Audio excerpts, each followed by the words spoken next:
What's up? Awesome and loved and valued people. I'm so thankful for you. I'm so thankful that you're here, and I'm so thankful for the incredible encouragement that you are about to get to tune into, because I have the one and only Jordan Lee Dooley here on the podcast, and we are going to be talking about some tough stuff that I think is extremely relatable. We're going to be talking about what does it look like to have a healthy version of success? What does it look like to walk in contentment and clarity whenever things aren't going as we had planned they were going to go? What does it look like to lean on the Lord and to walk in hope in the midst of something that's really sorrowful? And so I am really, really excited. And yeah, y'all tuned in for a good one. Guys, grab your headphones and let's get into the word. Jordan, welcome to the podcast today. I'm so glad to have you back again, a second time. I like this repeating thing. Oh my gosh, thank you for having me. You've been so generous with this show, and I'm so thankful to be here again. I loved our last conversation, so I know this one will be probably just as good, if not better. Oh, well, I am pumped about this conversation. As I was just getting to hear your heart as I read through just the message in your book, I was so encouraged because you really hit home. Like, what does it look like to walk in clarity and contentment in the midst of whether it be the awkward in between periods of seasons and the waiting seasons, or whenever you're navigating a situation where plans didn't go as you had thought they would go, and the discouragement and the disappointment that comes from that. And so I really just wanted to start off our conversation with like hearing your heart and how have you experienced that? Because I know whether you're an author or a speaker, typically you speak and write on something that the Lord himself has been leading you through. It's like a personal encouragement. And so I want to hear like what led you to write this book and how have you experienced that in your own life? Yeah, it's such a good question. Honestly, it's been interesting because the way that I kind of tell the story arc of what led to this book, originally I had a different idea for what this book was going to be. And there's still a little bit of that idea that comes through the pages, especially in the conversation about sometimes the big setbacks in life, the unmet expectations, the broken dreams, the waiting, like those periods, they almost make us pause because it throws us off from like the going and the continuing at our own pace. And sometimes in that pausing, there's that opportunity, and it's hard to call it an opportunity because it feels like an obstacle. But there is an opportunity in that to really step back and reevaluate and really reconsider, like, where am I going and why? And what am I pursuing and what really matters to me? And that's really what happened for me. I ended the year of 2019 thinking that I was on top of the world. I had checked off so many things on my list before the age. I had just turned 25 that year. And I was like, I'm newly married. I've been married for a couple years. I had just written a best-selling book. My business was taking off. My husband was able to leave his job and come work with me. We had just found out we were expecting. Like there was just like one thing after another that was just like one thing. Everything was going according to plan. And I thought that I had the world at my feet. And then very quickly things turned and we had one thing after another go wrong. We walked through multiple pregnancy losses. COVID hit. Like there was some really hard and heavy stuff that threw off our plans professionally, threw off our plans personally. But then there were also, as I was reflecting on that, there were also all sorts of other almost is what I call them, like almost getting to where you thought you would be, and then something coming and throwing you off course or walking through this unmet expectation just when it looked like everything was going according to plan. So we had some really big things that absolutely influenced me. But then I started thinking about it as I was kind of working through this content, and because I was in the process of writing the manuscript as all this was unfolding. And I started thinking about like my husband almost played in the NFL. He actually did play a game and then was released right before our wedding day. So there was a lot of career almost that we've experienced in our marriage and just in our life. There was some unmet expectations, I think, there for us. There was the decision we made to sell our home, which we thought was going to be like our dream home. We thought it was going to be the place that we lived forever. And, maybe not forever, for a long time. We were going to renovate it and make it like everything that we ever wanted. And then we kind of came to this place where we realized it was way too much of a stressor and a burden on us. And it wasn't serving our primary focus, which kind of came like through unmet expectations, through suffering, through waiting, like those priorities became more and more clear to us. And so letting go of our dream home, like there was all of these just different things where we were like, well, we thought life was going to look like this, but instead it looks like that, you know? And Mhm. some of those were really hard and heavy. And some of them were not necessarily so deep and they weren't necessarily grief, but they were just like, that's kind of an unmet expectation. Like, didn't expect to be, moving right now, or I didn't expect to have to figure out a new career path. We thought we were going to be playing football or, different things like that. So, all of that said, I kind of started reflecting on all of the different experiences with unmet expectations and kind of plans not going according to plan. Some were really hard, some were not as hard, but all of them can be really disrupting. Like there's Yeah. that, what do I do with this? And it was interesting because when I wrote the first manuscript, I originally wrote it and turned it in on June 1st. And I tell this story because I think this is really appropriate for the book. I turned it in on June 1st of 2020, and that was the first draft. And it originally followed this story arc of like, hey, if something doesn't work out, just get back up and try again. Like it'll be redeemed, which is kind of the cliche story that we're told. Mm. And I had kind of penciled in that redemption story, at least specific. Like again, this book is not about like loss or anything, but those stories are in the book and included in the book. Yeah. And at the time when I turned it in, I was like 12 weeks pregnant again. And we had just taken our announcement pictures. Like everything was like seeming fine. And so I turned in this story thinking like everything worked out this time. It's all going to be great. Like God's flexing his big redemption muscle, everything like that.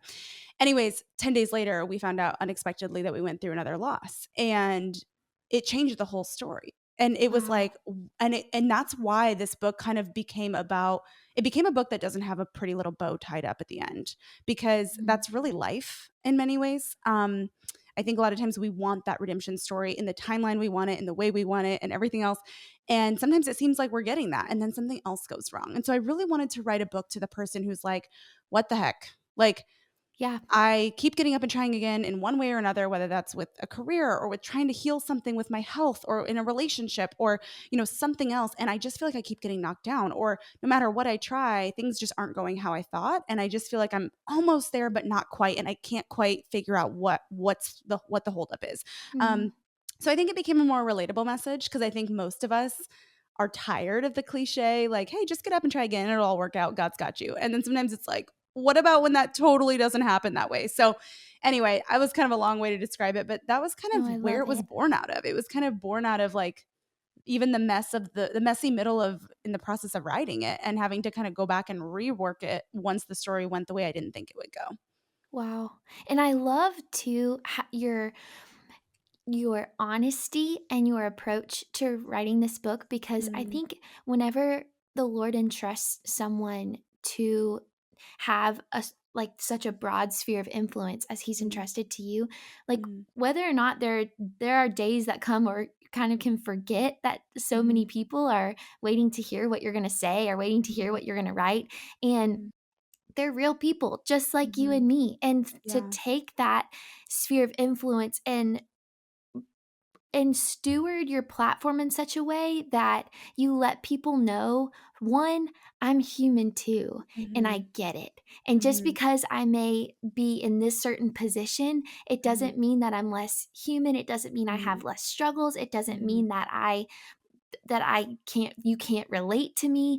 And I mhm, think that then bring some ground to work with whenever we do point people to truth and we point mhm. people to hope and we point Yeah. people to the encouraging word, because I think that hope and encouraging word, it has even greater depth to the listening Mhm, ear whenever mhm, they're first met with in mhm. understanding and, Yeah. hey, I get you. And so Mhm, I just love that you did that. and mhm, and also, okay, this is really, really cool. I read this quote by Christine Kane, and mm, I wanted to share it because it leads kind of into the next question I wanted to ask you. mhm, She said, this is so good. She said, "When you don't know what to do, it's okay to do nothing mm, until you feel a sense of peace about what to do.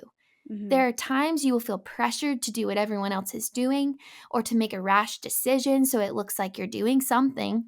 It will mhm, take a great discipline to neither act nor react, but mm, to, like what you said, to pause and ponder. mhm, Remember, waiting is actually doing something, it's not mhm, doing nothing. mhm, Waiting for direction or a word from God is not easy, but you'll have far less regrets waiting for God instead of rushing ahead of Him. Hmm. And I love that quote, and it encouraged me just in the question of like, can you talk to us about what does it look like to make the most of a waiting season? Whether Yeah. it's like you've just experienced the disappointment of plans not going Hmm. the way you thought, you've experienced that almost. Like, what Hmm. does it look like to be in that Yeah. waiting period of like, I have no idea what's next, but I'm not in the next yet? Like, Yeah. how do you make the most of that little pocket of time that you don't Yeah. know how long it's Totally. gonna last? Hey there, friends. I'm talking to all of the mamas out there, as I'm sure y'all probably know this. Tons of kids' vitamins today are loaded with sugar and unhealthy chemicals. And that's actually why Haya was created. It is a pediatrician approved super powered chewable vitamin gummy for your kiddos. It's non GMO, dairy free, nut free, gelatin free, and allergy free.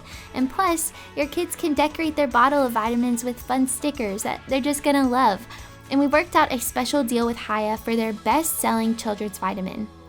You can receive 50% off your first order. But to claim this deal, you can head on over to hayahealth.com/Emma. This deal is not available on their regular website, so you have to go to hayahealth.com/Emma. That's HIYAHEALTH.com/Emma to get your kids the full body nourishment that they need to grow into healthy adults.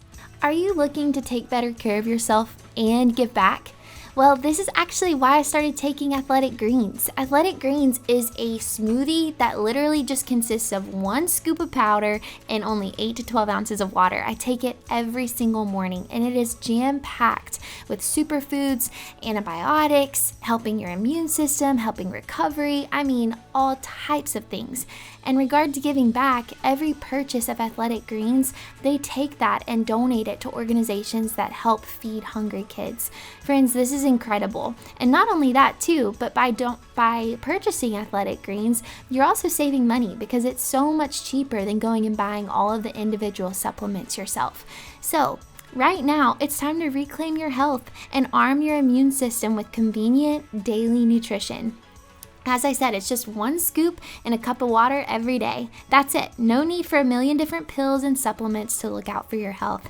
To make it easy too, Athletic Greens is going to give you a free 1-year supply of immune supporting vitamin D and 5 free travel packs with your first purchase. All you have to do is visit athleticgreens.com/Emma. Again, that's athleticgreens.com/Emma to take ownership over your health and pick up the ultimate daily nutritional insurance and give back. Totally. I love that quote that you shared. There's so much truth to that. And it's tough because I think, especially when we're finding ourselves like something fell apart, big thing, small thing, it doesn't matter. Like there, we have this like disappointment or this unmet expectation. And we're like, it's so tempting to be like, I need to figure out how to make it work. Right. And we just kind Mhm. of start doing stuff. And sometimes we make it worse in the process. Yeah. And so yeah, it's tough, and it's tough to know. I think it's really important to also like seek counsel from like, hey, I'm trying to discern like what God's leading me to right here in this season. Sometimes it is like pause and just reevaluate and ponder, and sometimes it's go. You know, it just depends. But I think Mhm. first there's always a pause, even if that pause is very brief, to really get clear. Like adversity, I've always said adversity can create clarity if you let it. If you allow God to Oh, like that's speak good. into it and you seek kind of clarity in that process, but to really make the most of that wait or that pause, because sometimes the pause is 2 days and sometimes it's 2 years, you know. Mhm. And a lot of times there is a pause that follows something that goes wrong. And I think when it comes to making the most of that, it looks like, okay, I think it starts with asking 3 critical questions. What do I truly value? Why do I value it? And how am I going to steward it? And I think that's Huh. really key because we live in a world that's constantly saying you can have it all. So we are devastated when something in our like picture perfect life that we think we're supposed to have goes sideways or goes wrong or disrupts our, journey or our pursuit of the next milestone or the next accomplishment or the next relationship or whatever. And so in a world that's constantly saying like you can have it all, it makes us think we can have it all and all at the same time. Mm. And there's really no having it all outside of God, I've had to learn. And I think that sometimes when something that feels so critical to your picture or your idea of all is removed or disrupted or delayed in one way or another, it kind of like forces you to lean into that. And it's natural to want to resist it because we want that thing to work out. But when we can kind of just lean into that to begin with, I think that's like step number one, because then we can start asking the really important questions of, okay, the world is telling me I can have it all. I've been feeling like I've been trying to pursue it all and do it all and whatnot. But like, what do I actually value? There's that I verse in love Psalm that. 37:4 that says, "Delight yourself in the Lord, and He will give you the desires of your heart." But the context and the important truth behind that to remember is when you delight yourself in the Lord, your desires begin to look more like His desires for your life, right? So Yeah. when it's not, I think as Christians, we get afraid to ask, like, what do I actually want? Like, what do I actually value? Because it Mhm. sounds like we're like being selfish. And when I say to ask that, I don't mean like, do you want the Louis Vuitton bag? Like, that's not what I'm asking. It's saying, Yeah. what is actually important to you? Mhm. Because this world's telling you got to be number one in your industry, and you've got to, do this and that, and you need to do all these things by 30 or whatever age we've arbitrarily set. And when you actually can step back, sometimes in the face of waiting, God will show you, like, hey, you actually really value family. Or, you know what? Everyone's been asking you when you're going to get married, but like, that's not actually something you really are feeling called to in this season. So don't feel that pressure. Like That's sometimes that good. clarity comes when we actually like have the space to consider it rather than just listening to all the voices. So I think first consider, what do you want? Why, or what do you value, and why? Like, why is that important to you? Because you may say Yeah. some things, and then when you start asking why, you might be like, I don't know. It sounds good. My mom's always made me think I should do that. Like, everyone around me is doing that. Like, there's not really like a deeper rooted reason for me. You know what I mean? Whether that's to Mhm. get married and have a family, or to grow in your career, or to whatever it may be. So I think, what do I really value? Why do I value it? That will help you really hone in. And then once you get clear on that, how am I going to steward that well? And that will then start giving you clarity on your next steps going forward. It may not roll out the red carpet and say, like, this is your roadmap, but it'll at least give you that direction of, okay, then this is Mm. what I need to focus on right now. Okay, then maybe these things I thought were so important that I was pursuing, and now have come to find that I'm actually pursuing them kind of arbitrarily just because they sound good, or I thought I needed to do them, or whatever. Maybe I need to table that until I get some more clarity, or, direction from God on that. And these few things that are coming up for me, are this one thing that I'm realizing is really a priority, needs some tending and needs some Mm. stewarding. And I need to figure out what adjustments and shifts I need to make in my schedule, or my life, or my commitments, or all of the above, to really be able to tend to that well and to steward it well, so that I can actually invest in the things that I've identified I actually value. And that's why that's a big theme of this book, just because that's really what happened for me. Sometimes it's deep suffering that gives us that perspective, and sometimes it's just the Yeah. setbacks in life that make us pause. So I think you make the most of the wait and of the pause by first starting there. Then I Mm. think you also, sometimes that wait can go on a long time, or that, that in between of like, okay, now I know where I need to go, but geez, like things just are still taking a while. And I think in that space, there's an opportunity to really like allow God to develop you and to grow you. I always say life is like a garden to tend, not a game to win. And the world makes us think it's a game to win. Like, you've got to keep up Mm. with others or you're behind. If you're not married by X age, you're behind. Or if you're not this by X age, you're behind. So there's a lot of keeping up or outdoing, I think, that exists in our world. Yeah, I So see we that. often start treating it as a game to win. Even the things we really do want out of life, or that we really value, whether that's kids or a family or a home or a influence or whatever, they're almost like we start treating them like check boxes, right? And Yeah. um, I think that's where we just kind of get into this like game mentality of like, hey, I just got to make this plan, do all the right things, and boom, I'll get what I want. Sometimes that's true. There's nothing wrong with working hard toward the things you want or the things that you hope for. However, I think we lose sight of like, life's not that, it's not that like it's not that game-ish, if that's a word. Like, Yeah. it's more like a garden, and sometimes, like, Yeah. you're gonna water something and put so much effort into it, and the dang cucumber is not gonna grow at the pace that you wanted it to. And then meanwhile, your friend who's not even watering her cucumber, it's like the cucumber is gonna grow really fast, you know? And so it's like you've got it, your job is to do the tending. Your job is to identify what needs Mm. tending, what needs weeding, what needs to be focused on, where can I pour in, what do I need to pour more into, and how can I do that really well? Because otherwise it's so easy to start looking at everyone else's garden and turn this into a game and a competition. And so I think just leaning into, Wow. what do I Yeah. need to be doing to really tend to this season of my life? In this season, it may look like serving. It may look like Mhm. getting like rolling up your sleeves and serving someone else, or, opening your home. or it may look like learning something new. Maybe you've always wanted to learn Italian cooking, but you've always been so busy pursuing your goals and taking care of people and doing school and all the things that now all of a sudden you're in this gap, this in between, and you've got this like space that you didn't expect to be there, whether that's because you walked through a breakup or you didn't get the job, advance or the job promotion that you thought you would, or like now you've got this time or this space. Use that to learn the Italian cooking. Use that to read I a love book on that. how to manage your finances. You know what I mean? Like in my like waiting seasons, it's been interesting. I've really tried to lean into learning. And one of the Mhm. random things I found myself just like being curious. Some of it is like really important stuff, like financial stuff. Others of it is more just for fun. Like I remember I just wanted to find a way to connect with my dad and also learn something new. So I asked him to teach me to play poker. I didn't need to learn to play Oh, poker, but like he Jordan. did, So like Yeah. I guess my point is like once you kind of ask those important questions of what do I really Mhm. value? Why do I value it? And how am I going to steward it? And really try to look at this as a garden and not a game. Then you can start really being intentional about the ways you spend your time. And you can start saying, I want to learn something new because that's going to inform, make me a more well rounded person for the next season. I'm going to be more prepared. I'm Mhm. going to go to therapy. I'm going to read books on topics I'm interested in. I'm going to serve. I'm going to finally do that bucket list item and go in the hot air balloon. Like whatever it may be, like finding ways to like your life before you get everything you'd like, I think is the ultimate challenge. And it starts by Wow. asking those critical questions. What do I value? Why do I value it? And how am I going to steward it? And then allowing yourself to really fill this season with meaningful things, not just arbitrary goals to chase or this kind of reaction, like you mentioned from that quote, where it's like, I got to fix it. I got to force it. I got to make everything work out. Sometimes it's actually like, no, just be prepared and allow God to Mm. use this as a boot camp season to prepare you.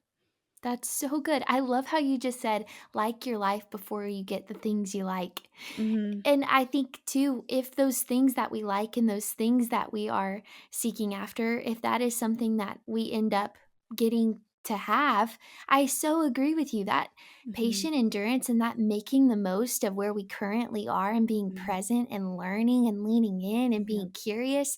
I so agree with you that it Mhm. fully is equipping us and preparing us to be able to steward that thing well if that Yeah. does come. Like that's Yep. just so good. And Totally.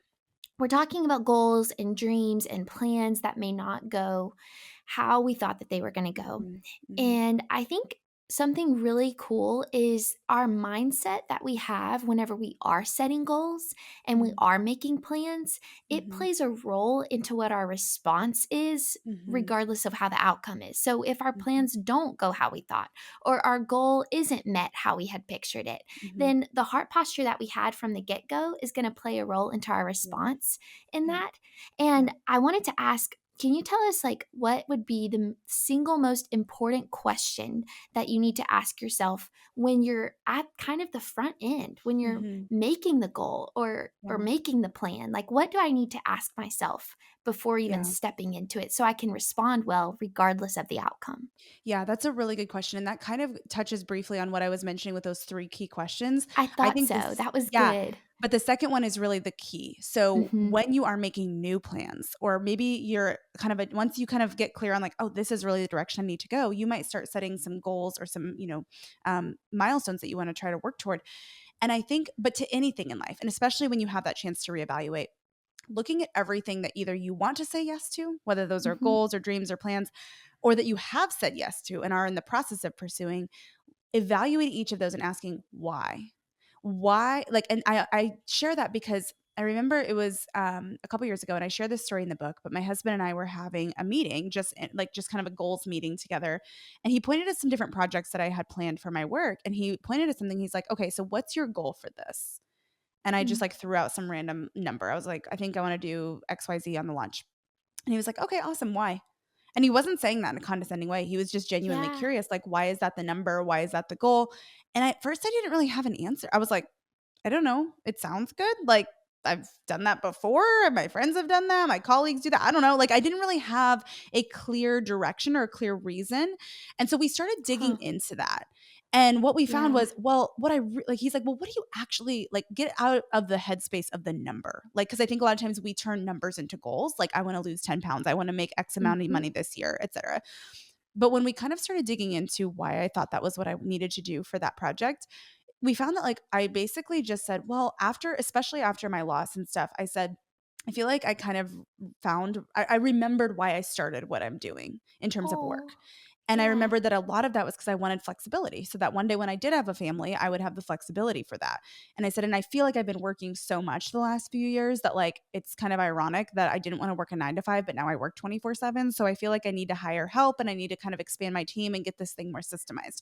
And he was like, bingo. Okay. He said, so you've got a bigger purpose behind that now because now this is for the sake of your family, for the sake of your health. You need to grow your team. So we need to make more revenue. Great. So let's think about what it's actually going to cost for 2 new team members or whatever. We kind of started just working Yeah. through that. And we found through that process that I actually only needed to make like half of what I thought I did to accomplish that goal without overexerting myself. And it was like not that you have to play small. Not that you have to say, "Oh, well, then I don't need to make anything more than I absolutely need." Like there can be bonus, there can be extra, that's a gift, that's great. But I would have just arbitrarily pursued this huge number thinking that was necessary and probably Mhm. burned myself out in the process without actually being clear on why that number mattered or why that goal was Yeah. important. And I think we do that a lot. We set these arbitrary goals because our sister did that, she lost 10 pounds or she, got a raise in her work in her job or whatever. And we don't actually consider like, well, why? And what do we need? Because really the money or the numbers or the whatever it might be is more like a vehicle to the actual goal, which the goal is like the life. It's the way you spend your time. It's what you're investing in. It's a deeper Mhm. purpose. It should have a more eternal weight to it than just, I Yeah. don't know, it sounds good. And so I guess my biggest challenge to you as a listener is to every single one of your goals, whether they're financial or not, ask yourself why.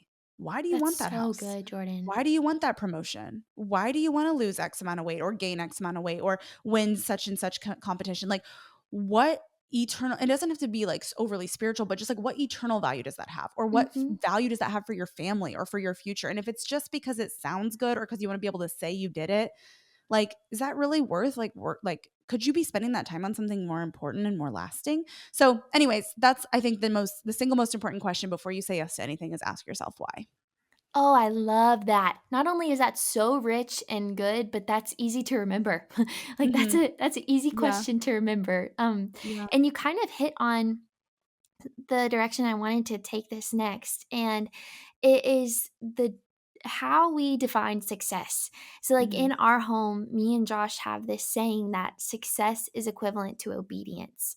Because Hmm. sometimes it is really easy to let success be defined by, like you were saying, the number. Like Yeah. how much of our clothing do we sell, or how Mhm. many people showed up at the conference, or how many Mhm. people bought the book, or like Mhm. and it's easy to get into that mentality. And so, in order to create a safeguard for our Mhm. home and for our hearts, we are like, okay, success is equivalent to Mhm. obedience. At the Mm. end of the day, regardless of what the number looks like, were we Mhm. obedient to God? And if Mhm. so, that's a win. And it keeps Mhm. us in a posture of celebrating God's goodness all the time because we Mm. trust that He's doing what's His Mhm. will. And Mm. it's so uplifting, and it prevents you from Mhm. like being in this posture of defeat because you thought Yeah. success was a certain number.